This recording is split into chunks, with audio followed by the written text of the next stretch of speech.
Assalamualaikum warahmatullahi wabarakatuh. Salam sejahtera untuk kita semuanya. Sahabat-sahabat, jumpa lagi dengan saya ya.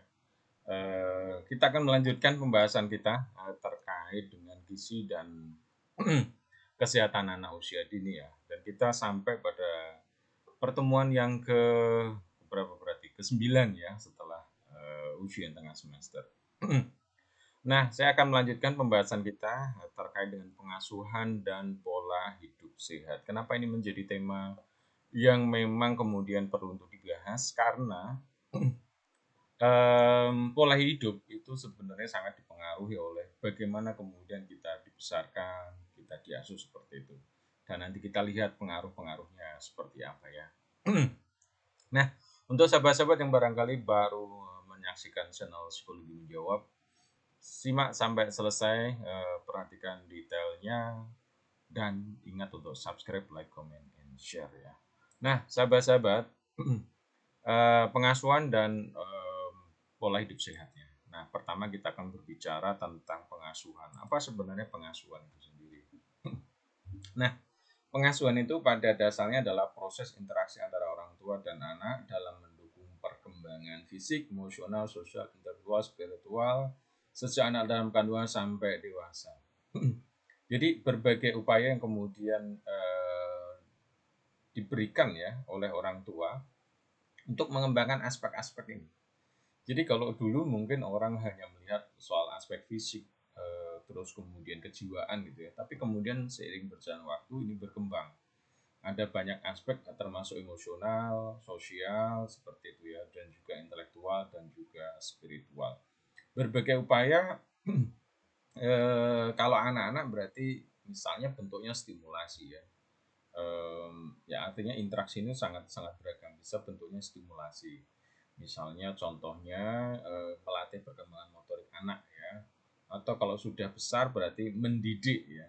Jadi mengasuh ini di dalamnya itu ada banyak hal. Memenuhi kebutuhan anak, terus kemudian juga terutama kebutuhan fisik ya. Terus kemudian juga memberikan stimulasi terkait sama perkembangan anak dan juga memberikan pendidikan pada anak. Jadi pengasuhan itu luas ya. Kalau di dalam bahasa Inggris biasa dikenal dengan parenting, parent ya. Dan nanti akan ada namanya fathering juga, ada mothering juga. Nah ini menarik ya. Artinya apa? Kalau parenting itu berarti tugasnya dua orang tua.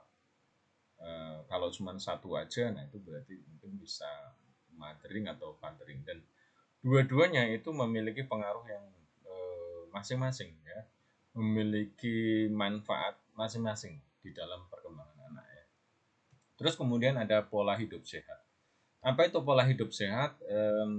Gaya hidup yang memperhatikan semua aspek kondisi kesehatan seseorang. Ya, mulai dari makan, olahraga, kebiasaan-kebiasaan ya. Dan kebiasaan-kebiasaan ini banyak sekali. Kebiasaan misalnya terkait sama bersih-bersih. Kebiasaan misalnya terkait dengan apa itu? Olahraga juga, bukan olahraga apa namanya? Pola tidur ya. Jadi ada banyak. Karena kalau kita ngomongin hidup sehat ini kan aspeknya banyak sekali ya. Kecukupan gizi ya, olahraga mesti cukup, terus kemudian juga pola tidur ya, istirahat yang cukup seperti itu, dan juga kebiasaan-kebiasaan yang lainnya, karena ada banyak hal yang kemudian berpengaruh ya di kesehatan. Misalnya kebiasaan ngemil ya, atau kebiasaan tidurnya terlalu kurang atau terlalu berlebihan juga, itu semuanya nggak bagus ya. Nah ini semua akan berpengaruh ya. Ayah, ibu itu memiliki peranan yang masing-masing. Jadi teman-teman kalau nanti buka riset itu ada banyak sekali ya pengaruhnya. Lebih-lebih ini di bulan Desember ya, ini ada Hari Ayah. Apakah semua orang tahu? Nah ini kan ada banyak juga kemudian seminar-seminar tentang ayah. Yang dulu mindsetnya yang namanya mengasuh anak itu dominannya adalah ibu seperti itu. Tapi seiring berkembangnya waktu, banyak yang kemudian memberikan perhatian bahwa ternyata apa ya pentinglah kemudian untuk para bapak-bapak ya itu juga memberikan pengasuhan. Artinya kolaborasi. Sekalipun dalam ya ada orang-orang ini lagi mungkin terkait sama culture terkait sama kebiasaan dan seterusnya ya. Ya memang kalau dari dunia penelitian sendiri ini sedang ya semakin kesini semakin banyak ya yang kemudian riset-riset terkait dengan peran para ayah, ya, terutama di sekarang ini. Memastikan bahwa seluruh kebutuhan anak secara fisik dan psikologis terpenuhi. Nah ini peran orang tua, kebutuhan-kebutuhan anak ya itu dipenuhi jelas secara fisik, terus kemudian secara psikologis dan segala aspek tadi. Makanya kalau kita ngomong perkembangan nanti dicek ya, termasuk misalnya kalau anak usia dini, ntar dia akan masuk ke sekolah dasar ya. Itu biasanya akan dilihat juga kematangan dalam diri anak. Mungkin secara kecerdasan dia bagus, kognitifnya bagus gitu ya. Secara emosional mungkin ya lumayan lah bagus, artinya anaknya itu sudah bisa mau ngantri gitu ya, orangnya anaknya tidak mudah marah-marah, tidak ngambekan gitu. Tapi bisa aja mungkin secara sosialnya yang kurang, mungkin tidak percaya diri ya, atau lebih suka sendiri. Nah ini kan juga perlu jadi perhatian. Artinya kalau kita ngomongin perkembangan itu banyak hal yang kemudian harus kita lihat aspek-aspeknya. Nah kaitannya nanti dengan pola hidup sehat apa? Nah, jelas ya kesehatan itu nanti kan berpengaruh ke perkembangan ya, ke pertumbuhan anak juga. Nah pola seorang tua itu akan menentukan pola pikir. Kalau kaitannya sama kesehatan itu pola asuh itu akan menentukan pola pikir. Bagaimana kebiasaan-kebiasaan anak, misalnya soal sarapan, itu akan ditentukan, akan menentukan proses perkembangan berikutnya. Sikap orang tua terhadap katakanlah kesehatan itu akan menentukan ya. Misalnya ada orang tua yang dia ini sangat-sangat peduli sekali terkait kesehatan. Dalam arti misalnya anaknya sakit, dia langsung bawa ke dokter atau kemudian beli obat penanganan sendiri sesuai dengan kebiasaan. Kalau misalnya hangat ya berikan turun panas misalnya seperti itu ya. Itu nanti akan berpengaruh juga ketika dia sudah dewasa. Ketika sakit sedikit seperti itu ya dia akan segera melakukan tindakan untuk mengatasi itu. Termasuk juga nanti kalau dia sudah berkeluarga, itu juga akan mempengaruhi dia terkait pengasuhan anak, bagaimana nanti menghadapi katakanlah anak yang anget misalnya. Nah ini berpengaruh ya. Terus kemudian perilaku anak, perilaku termasuk bagaimana buang sampah misalnya seperti itu ya, terkait sama sikap terhadap kebersihan ya, termasuk juga pola hidup sehat. Jadi banyak hal yang kemudian sebenarnya ini dipengaruhi oleh pengasuhan ya. Bahkan kalau boleh dibilang istilahnya apa, pengasuhan itu jadi center, jadi yang paling dominan lah. Makanya kalau di teori psikologi itu mengatakan kalau 5 tahun awal dari perkembangan itu sangat berpengaruh besar terhadap bagaimana kepribadian anak. Itu kan usia-usia di mana anak banyak berinteraksi atau lingkungannya interaksinya adalah dengan orang tua ya.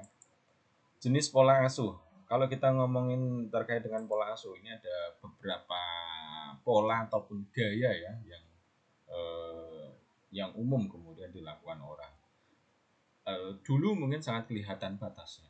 Ada orang tua yang dia ini katakanlah permisif, serba boleh, nggak ada aturan di rumah dia. Pokoknya semua serba boleh. Jadi otoritas itu diserahkan ke anak. Ya, anak tidak punya pedoman, terus kemudian ya syukur kalau dia punya pedoman yang bagus sehingga jadi lebih baik. Tapi kalau enggak ya akan merugikan bagi anak sendiri. Jadi tumbuh tanpa kemudian punya arahan, tanpa punya role model, tidak ada yang kemudian mengarahkan dia. Terus kemudian pola asuh otoriter. Kalau otoriter ini dominannya adalah dari orang tua. Bagaimana kemudian otoritas penuh itu dipegang orang tua, bahkan termasuk persetujuan apapun itu dari orang tua. Ini mungkin sangat kelihatan sekali kalau di zaman dahulu ya, bahwa semua itu diatur oleh orang tua, bahkan termasuk anak mau menikah, anak mau melanjutkan sekolah atau tidak dan seterusnya, itu ditentukan oleh orang tua. Tapi seiring perkembangan waktu ternyata itu tidak bisa seperti itu ya. Ada pola asuh yang kemudian demokratis, di mana saling share otoritas ini. Ada saat-saat memang orang tua yang memberikan keputusan, ada saat-saat kemudian memang harus meminta pertimbangan anak, sekalipun dia ini anaknya masih masih kecil gitu. Misalnya soal makan keluar lah, misalnya makan malam bersama keluar gitu ya, anak diajak pendapatnya gimana nih, kalau kamu makan kira-kira menunya apa, gimana, seperti itu. Terus kemudian harus juga pola asuh neglected ini, pengabaian ya, ini orang-orang yang boleh dibilang nggak peduli gimana ini anak, dia mau nggak peduli mau baik atau buruk, terserah-serah gitu ya. Saya kira kalau di Indonesia mungkin sangat jarang, kecuali memang orang-orang yang menelantarkan anaknya ya. Kalau di luar mungkin kayak di film-film itu kan memang ada ya, apa namanya ya apa walaupun serumah itu tampaknya tambah seperti apa namanya orang lain gitu ya. Nah, pola-pola asuh ini memang kalau dari sisi penelitian itu yang paling bagus memang demokratis. Tapi kalau bagi saya sendiri ada hal-hal yang kemudian ini soal seni ya. Ada saat-saat kemudian kita harus pegang kendali penuh ya. Ada saat-saat kemudian kita berikan otoritas pada anak gitu. Ada saat-saat memang hal-hal itu kita bebaskan pada anak.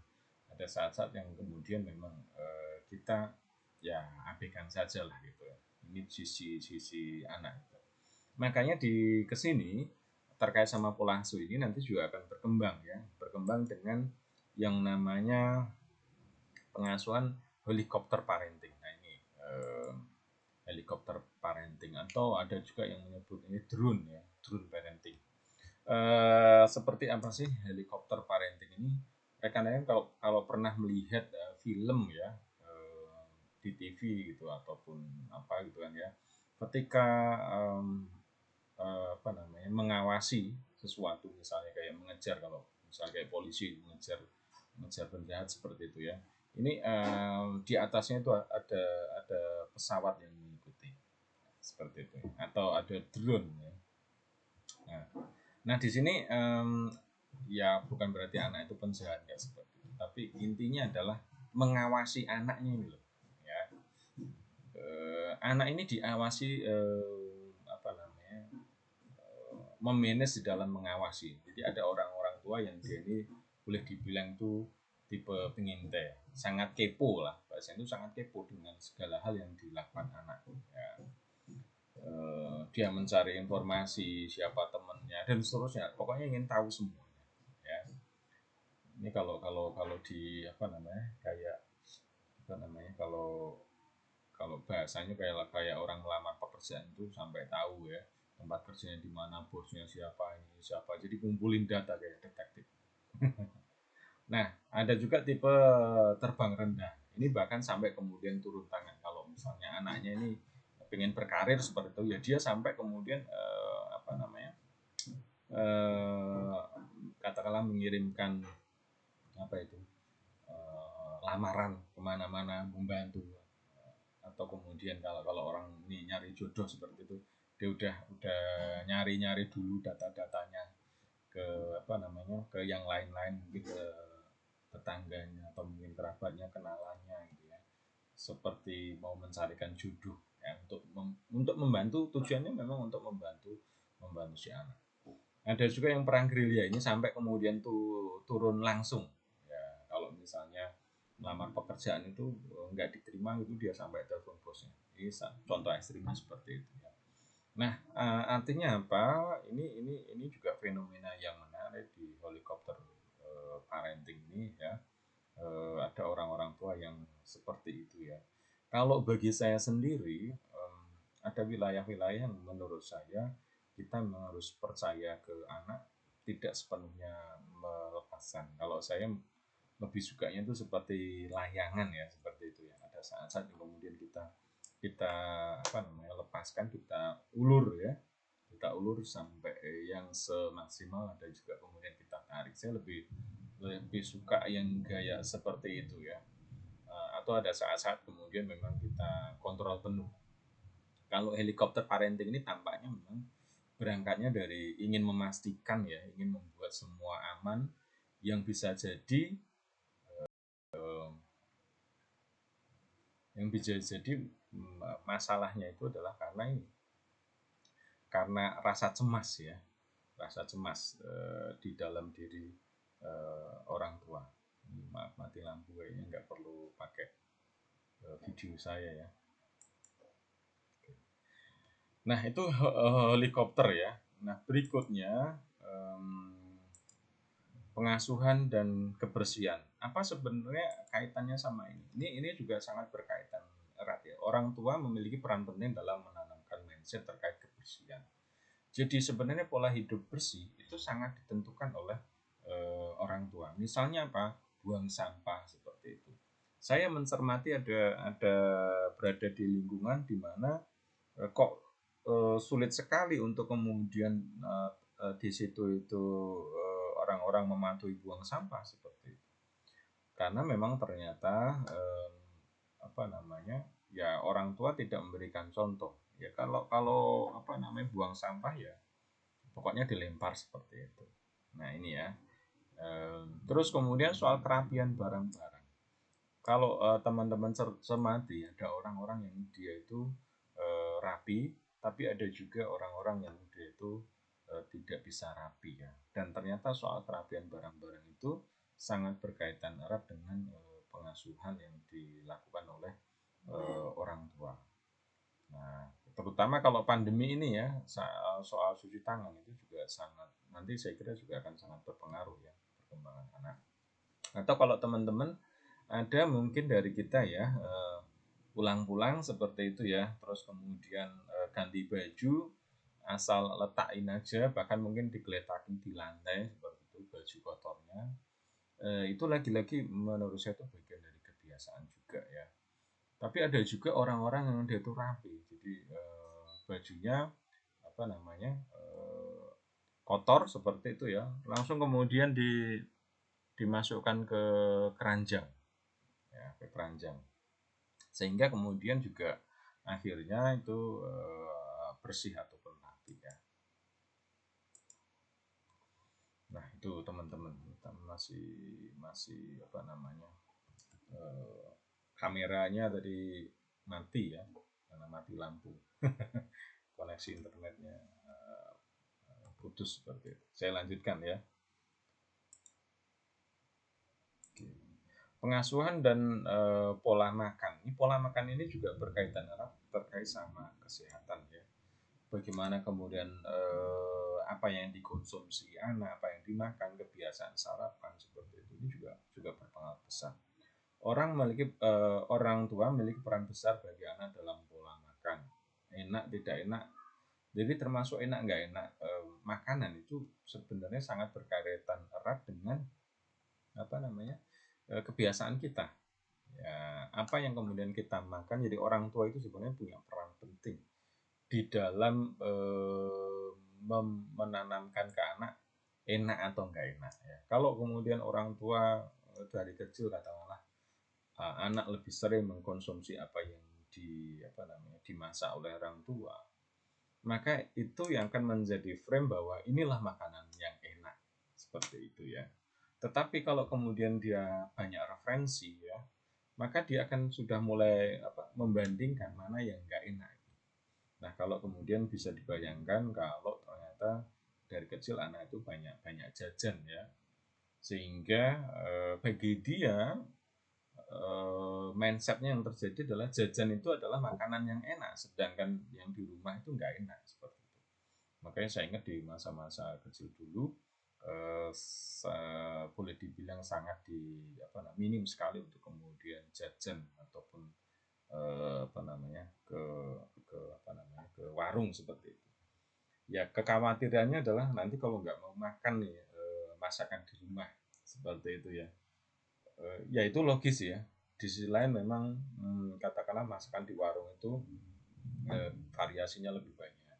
Tapi kalau soal rasa sebenarnya nggak jauh-jauh amat dengan yang di rumah. Atau kalau dari bahannya sebenarnya ya sama-sama daging misalnya ya. Tapi ini soal mindset.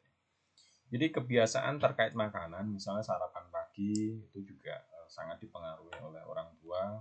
Kalau orang tua katakanlah jarang sarapan pagi, saya kira anaknya juga jarang juga sarapan pagi. Tapi kalau kemudian orang tua memang biasa sarapan pagi, anak juga diajak sarapan pagi, ya lama kelamaan sarapan pagi itu boleh dibilang hal yang wajib ya, yang harus kemudian dipenuhi sampai besar, kemudian ya sangat penting lah sarapan itu ya. Pilihan-pilihan makanan, jenis makanan yang disukai, kebiasaan jajan, makanan dan seterusnya. Oke. Nah, berikutnya pengaruh pengasuhan dan kebiasaan hidup sehat. Nah, ini juga penting, orang tua memiliki peran penting dalam pembiasaan pola hidup sehat seperti olahraga, pola tidur, pola makan. Kebiasaannya selanjutnya akan berpengaruh ke banyak hal, termasuk citra diri.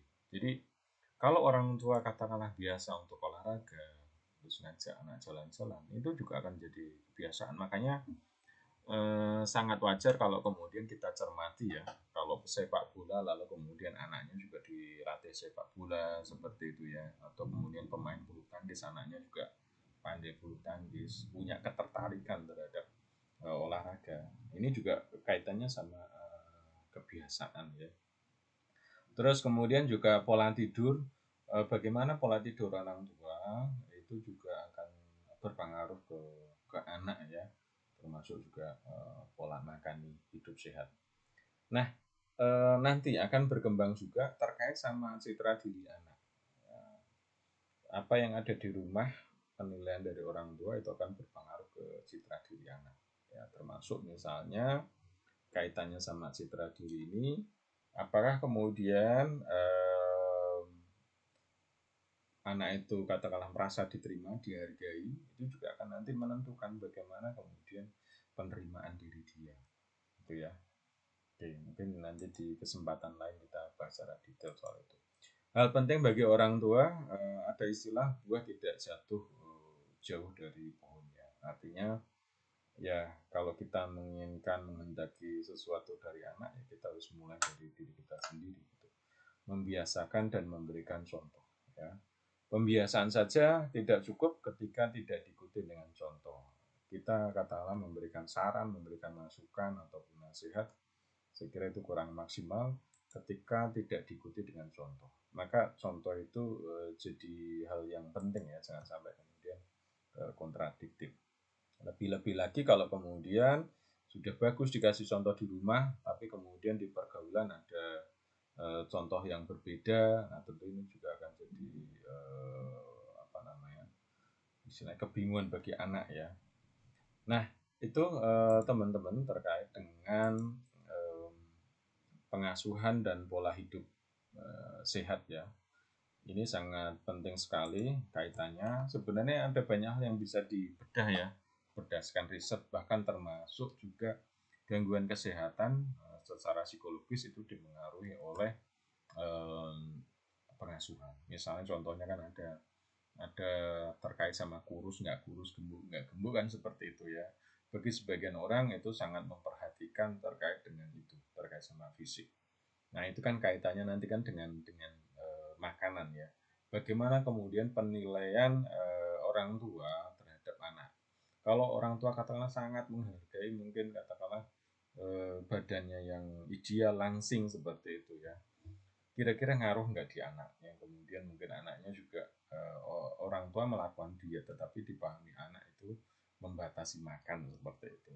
Atau bahkan kalau di kasus-kasus tertentu kan ada bulimia, anoreksia nervosa dan seterusnya. Nah itu teman-teman nanti bisa dicek terkait sama gangguan-gangguan makan ya.